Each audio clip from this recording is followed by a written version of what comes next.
All right, everyone, welcome back into another NFL DFS video. Going to be touching on the top plays for this Thursday night showdown between the Detroit Lions and my Green Bay Packers. Let's go ahead and get into it. So let's go ahead and take a peek at the preview of this game. We are going to see that the game is going to be a 45.5 over and under, about a 45.9 over and under, 1.4 for the spread. And I'll mention this right now. I feel like I've nailed the Green Bay Packers thus far. If you guys have been following the channel, you know that. My biggest worry with the Green Bay Packers this week is the fact that it's a short week. Okay, Matt LaFleur has really been dominant with his game plans, and that has kind of masked the youth that this team has a little bit, and so that does worry me. I would say if this was a full week, I would be choosing the Packers to win, and it's also going to be Jordan Love's first primetime game as well. How is he going to respond? Now, he has responded pretty well last week in that clutch situation, so I don't think the moment's going to be too big for him, but at the same time, this does, strangely enough, feel like a potential letdown spot for them, but the Packers should be with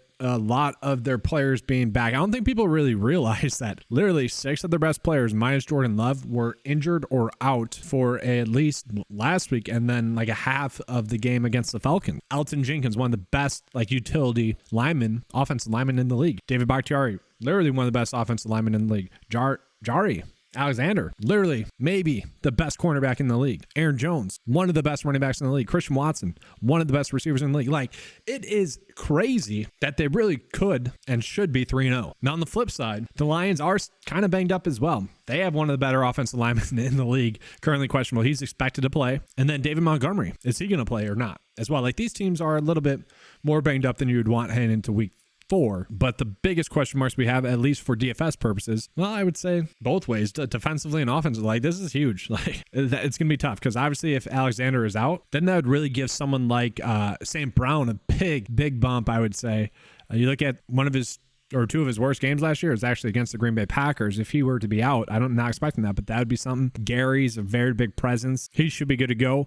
And if they get Aaron Jones, Elgton Jenkins, and David Bakhtiari all back, man, this rushing offense should be pretty spectacular. And then Christian Watson, very interesting as well. My expectations for Christian Watson, snap count wise, is going to basically be what we saw from Romeo Doubs in week 1 if he plays, which would be about 50% of the snaps. Now, my biggest worry with someone like Christian Watson is that if he plays, are they going to limit his route tree? And the reason why they might do that is because it's a hamstring injury. And where is Christian Watson the most successful? What makes him the most successful? It's his top end speed, one of the fastest receivers in the league. They might just honestly limit the route tree so he doesn't risk furthering that injury. But at the same time, why even play him if that's an issue? But we saw with Dobbs, they played him about 50% of the snaps in that week 1 contest. And based off the reports, it seems like Watson was about a week and a half further behind with his injury schedule, which would put him to questionable for Thursday. I don't know. He hasn't been medically cleared to play, and if he sits, then we probably are just looking at Wicks. Wicks has been someone that's been getting about 60% of the snaps, and he's going to be a good value for us. But I would say if Watson is back, then we probably can't play him. And Torre as well, he's someone that's been getting a sneaky amount of snaps as well. And then my biggest question while looking at these snap counts just while we're here is if Aaron Jones is back, and I expect him to be back, what happens with A.J. Dillon? Because Patrick Taylor is someone I kind of expect to maybe get more work than A.J. Dillon because he's, I don't know. Because like Patrick Taylor did really mess up a 4th down play that A.J. Dillon probably doesn't mess up, but A.J. Dillon just hasn't been impressive. So maybe it's actually Emmanuel Wilson who's going to be the RB2 in this offense who, had a good preseason. The Packers are difficult this week to predict. And guys, just real quickly, I want to call attention to not this, but yes, we up. Wisconsin sports fans, we up. Damian Lillard, baby, let's go. I'm a big Bucks fan, in case you guys don't know. I want to call this tweet out because I think it's a really good take. So Jordan Love has 100-1 MVP odds currently. I think that this is just a good bet just to place because those odds most likely will not be higher than they currently are. Now, he could struggle on Thursday Night Football, don't get me wrong, and maybe they get worse, but I doubt it. It's a primetime game. If he goes out and plays well, it's going to be tough to see those odds not get way lower for the reasons I outlined, like to be 2-1 with literally some of the best NFL players, not only the best players on your team, but NFL players on your team out. That's crazy. And obviously with it being a primetime game, there's more eyes. I think a perfect example that would be Brock Purdy, who Jordan Love, I think we can easily say has played better than. He's at 20-1 right now. Like, that's kind of crazy. And then you look at Trevor Lawrence, who really has not played well this this year thus far, he's at 21. Anthony Richardson, who has missed time, is at 70-1, and Kenny Pickett is at 70-1 as well. I get the hype for Richardson, look good. He's a rookie. People like that. Kenny Pickett had a primetime game. That's why he's at 70-1. So I think we are instantly just getting really good odds on that. I just want to call that out. And it's not like I'm saying he's going to win. I'm just saying there's no logic behind that. It's weird, but you guys didn't come in here for those takes. Let's just go ahead and get into the DFS side of it. So I will start out with the Packers just because, they're my team. I feel like I can cover them a little bit more. I will say, guys, this slate is kind of up there with that Monday Night Football slate of games where I didn't really like it. And that Monday night one was probably my worst. No, it was my worst coverage in the 9 weeks of the NFL season. I'm including preseason as well. But at least we knew that. At least we knew that there's unpredictability there. Just Monday, it was both teams have a 1A and 1B receiver. Very difficult to kind of predict which one it's going to be because it literally tends to be a 50-50 decision for the Green Bay Packers and the Detroit Lions as well. I'll touch on that. It's difficult to say who's it going to be because as you guys saw with the snaps, one, they're spreading out the snaps, but really for the Packers, it comes down to where Matt LaFleur is going to see the weakness in the Detroit Lions defense. And I think the easiest place to start is going to be with the tight end, Luke Musgrave. Guys, there has been a big play, probably a touchdown play there for Luke Musgrave in every game thus far. And him and Jordan Love have just been slightly off. Last week, there was one where Jordan Love throws it to, let's say, this shoulder. Luke Musgrave looks for it over this shoulder. Like literally, if he turns the other way, probably a reception. Maybe not a touchdown because it probably would have been a little bit too far out in front of him, but probably a touchdown. Against the Falcons, I felt like the Packers actually gave the Lions a little bit of a blueprint in that game. He should have had a bigger game in that one. And against Chicago, really should have had a better game. He almost had a touchdown. Probably should have had another one where I blame Musgrave on. The fact of the matter is he is getting open. He's being wide open. Now he gets a good matchup against the Detroit Lions, a team that just let the Falcons tight ends really go off as a group. And Luke Musgrave is the one tight end that's playing a ton of snaps. Like when you look at routes, snap percent, he is like top 5. So that should lead to some predictability. And guys, if he's available on your waiver wire in season-long leagues, please go ahead and pick him up. You could potentially start him in this game. He should be a good play, regardless of Christian Watson being back or not. That's the weakness. I expect Matt LaFleur to exploit it. And honestly, I think I might be fine with playing him in the captain spot because we are going to have to try to find some salary savings, and I think that might be him. I am so interested in what what Jordan Love's ownership will be on this slate. You guys know there probably hasn't been another fantasy analyst, I can almost guarantee it, that has been talking up Jordan Love as much as I have been for the past 9 months now, or 9 weeks now. Literally what he's been doing has been expected. A lot. You can tell a lot by which people are watching film and which ones are not, just based off of their opinions on Jordan Love. If they're talking bad about him, like I listen to ESPN Fantasy Football Focus, good show. Stephania Bell kills it with her injury reports and everything like that. A lot of people say I sound like Field Yates. That's up to you guys. I don't know about that one. But their takes are, look at his completion percentage. It's bad. He's going to regress back down. I'm like, I don't really know. Like, these players are being schemed. He has players running wrong routes, players dropping passes. There's some little things that need to be corrected. I'm like, if anything, he could be doing better, and he probably should be doing better. And he's been doing that without his team being healthy. I'm like, that's just, I could tell when they're making that they haven't watched the film on it yet. And so that goes back to the 100-1 MVP odds. People just haven't seen it yet. There was some weird preconceived bias on Jordan Love coming into this season. Basically, the NFL media, for whatever reason, it was super strange, like no reason at all, decided he wasn't good. Like, based off of what we see from him in the previous preseason and on game film, it was the opposite. Like your opinion should have been like, yeah, he's closer to being a good quarterback than he is a bad quarterback. So it's just strange. And I already mentioned, like, I could see Love struggling in this game. Once again, short week for LaFleur. That's been the biggest reason why Jordan Love's been going off. Also, Jordan Love has looked like a stud,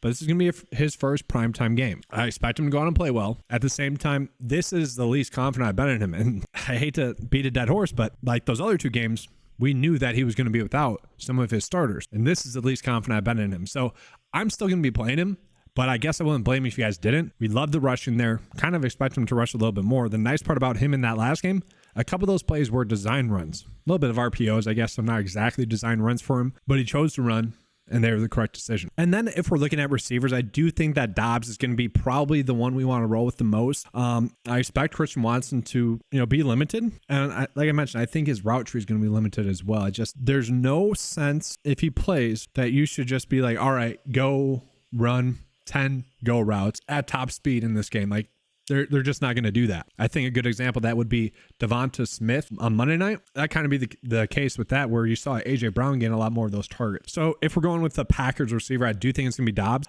For me with Aaron Jones, I am kind of interested in this. I do think he's going to be fine, good to go in this game. The reason why a lot of those players sat out on Sunday was because they had a Thursday night game. But at the same time, you're at 2-1. Yes, it's a divisional game. You don't want to lose to them, but if they fall to 2-2, but they get all their players more healthy throughout the whole season, like if some of them sit, it kind of makes more sense just because they had more time to rest. Maybe that's the approach they use with Aaron Jones. At the same time, they probably are trying to win. You kind of expect him to go off. The issue with Aaron Jones is like, this is going to be his workload more likely than not. 15 touches, Matt. It's like, good luck. If you can execute with those touches, by all means, great. But he does feel a little bit risky. I can't touch AJ Dillon. Can he fall into the end zone? He certainly could. Just hasn't looked good. Jaden Reed has looked pretty solid. The nice part about Jaden Reed is he is going to have some plays designed to him. And he's another one of those players where he's had a couple of bad drops. And, you don't really expect that. I don't say we can predict drops too much. And so I will say he's a good kind of cheap play that's not going to hurt your lineup and more likely than not can help it, but just how much will it help it? And I really hate the price tag on Wicks because we have seen those snaps be there for him. His playing time is definitely dependent though on Christian Watson, as is Torrey, but I really don't get the pricing for Torrey. It's funny. You guys know I've been killing it with the values thus far this season. Even Zacchaeus on Monday Night Football. I got a screenshot with some people taking advantage of that. Awesome. Love to see that. He is probably the best value play that we're going to get on this slate. Once again, it kind of depends on Christian Watson being active or not and how active he will be. But if we go back to the snap counts, 35, 46, 42, I think that this is by design. I think he'll consistently see that as well. So value-wise, if you need to dip down that low, by all means, I like that. Then for what it's worth, I do think that the kickers are going to be in play on this slate as well. Let's go ahead and get into Detroit. So a lot of people are going to be talking up Laporta, and I'm not saying that that's going to be wrong, but I will say like a lot of his production last week came on bad coverages. And like I said, it really seemed like the Lions took some pages out of Matt LaFleur's playbook and executed it perfectly. And I don't want to go off on the Falcons, but man, 1st and 10, and you just continually try to throw with Desmond Ridder. God, it was just pitiful. I feel bad for Falcons fans after that one. Like, whew, it's just a bad game plan. I don't know what was going on there. They here, Detroit, here's a victory. Have fun with it. It was just strange. Like, you came back against the Packers literally because you committed to the run and kept running it. They should have done that against the Lions, and they're only down like 10. It was just weird. It was weird decisions by the Falcons. But we look at the playing time for the line. I like that it is kind of streamlined here. We know ASB is going to be getting a lot of work, especially if the game's close.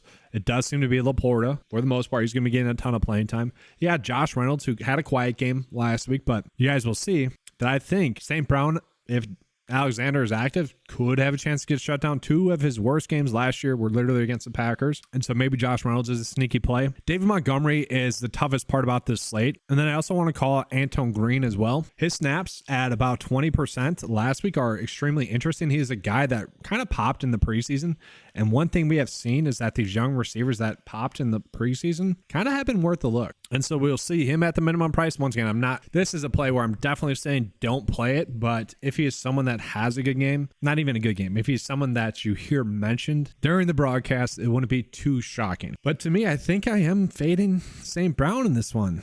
I don't really like it, but I feel like it's a good way to get unique on the slate. At the same time, I do kind of feel like we should be playing Goff just because I think we're going to begin about 15 points. At the same time, I feel like David Montgomery is going to be one of the better values on the slate, especially if he gets his normal snap share. And kind of like I mentioned with the Green Bay Packers, with it being a Thursday night game, like it almost makes more sense to let these guys take off this Thursday if they are limited, because then you're giving them an extra 3 days of rest to heal up and be ready to go for the rest of the long, grueling season. And I feel like it's worth the risk. Like I do think he's going to start. And with like the difference between David Montgomery and Jahmyr Gibbs is that they kind of had to change their run scheme completely if they're going to go with Gibbs. Whereas with David Montgomery, they don't really have to. What I mean by that is like Gibbs is very clearly much more of a zone read type of runner. Like you think about Miami Dolphins run offense, you think about the Niners run offense. That to me is more of where Gibbs would excel. Whereas with David Montgomery, it doesn't really matter, but you know, you're going to see a lot more play action stuff. He's a better blocker. I think he makes the most sense as a play. As long as he does start, that's something we want to confirm before lineup lock. Then from there, like, yeah, I feel like if we are fading St. Brown, we probably do need to be playing Josh Reynolds. He didn't have a single target in that game against the Falcons. Kind of strange, I thought.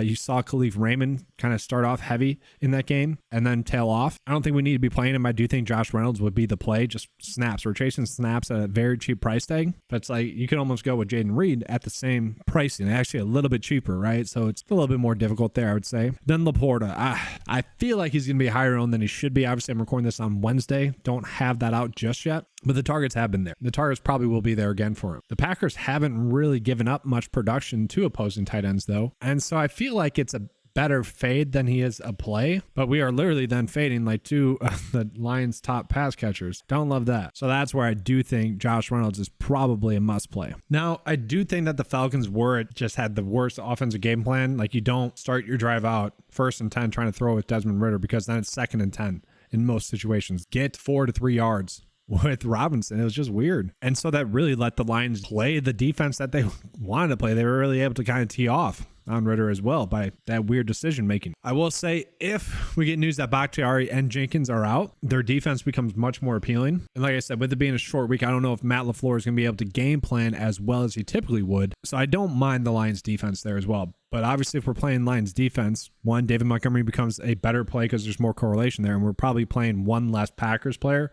You're probably going with more of the Lions. And then value-wise, I don't really feel like we need to go out of our way for any of these value plays. Can maybe Marvin Jones get an end zone target? Maybe. Do you want to maybe play one of the kickers in the slate just in general? Maybe. I don't mind that. But the build that I was able to come up with, and I don't love it, but it kind of is what it is on the slate, and I'm probably not going to be playing too much, was this build. 0 left over. I feel like it makes sense. We have some correlation there with Jordan Love, Luke Musgrave. I think he has a good chance to have a really good game.